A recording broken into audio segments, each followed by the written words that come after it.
খিদিরপুরে জগন্নাথ মন্দিরের পাশেই রয়েছে মহাকালেশ্বর মন্দির। জগন্নাথ মন্দির দর্শনে এলে অবশ্যই মহাকালেশ্বর মন্দির দর্শন করে যাবেন। খুব সুন্দর শান্ত নিরিবিলি এক পরিবেশ। চলুন ভেতরে গিয়ে পুরো মন্দির দর্শন করা যাক।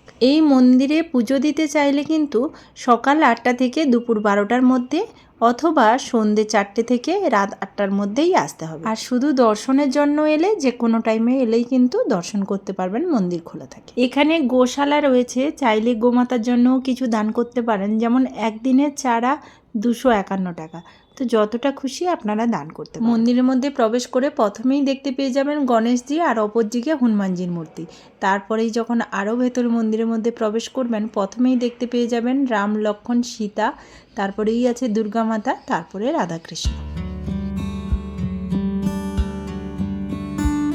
মহাকালেশ্বর মন্দির মানেই বাবা ভোলেনাথের দর্শন। জয় বাবা ভোলেনাথ। প্রতিদিন সন্ধেবেলা কিন্তু খুব সুন্দর করে এখানে গান হয় আরতির টাইমে। বাবা ভোলেনাথ কিন্তু খুবই জাগ্রত। শ্রাবণ মাসে এখানে কিন্তু যথেষ্ট ভিড় হয়, চাইলে ওই সময় এসেও পুজো দিতে পারে। এবার বলে রাখি এই মন্দিরে আসবেন কিভাবে। যদি হাওড়া থেকে আসতে চান 12C বাস ধরতে পারেন, যদি শিয়ালদা থেকে আসতে চান 227 ধরতে পারেন, যদি সাঁতরাগাছির দিক থেকে আসতে চান সাঁতরাগাছির যে কোনো বাস ধরে হেস্টিংসে নেমে রাস্তা ক্রস করে এপারে এসেই যে কোনো খিদিরপুরগামী বাস ধরেই কিন্তু যেতে পারেন, বা 227 বাস ধরেও যেতে পারেন। তাছাড়া বিবাদীবাগ ট্রেন ধরে খিদিরপুরে নেমেও আসতে পারেন।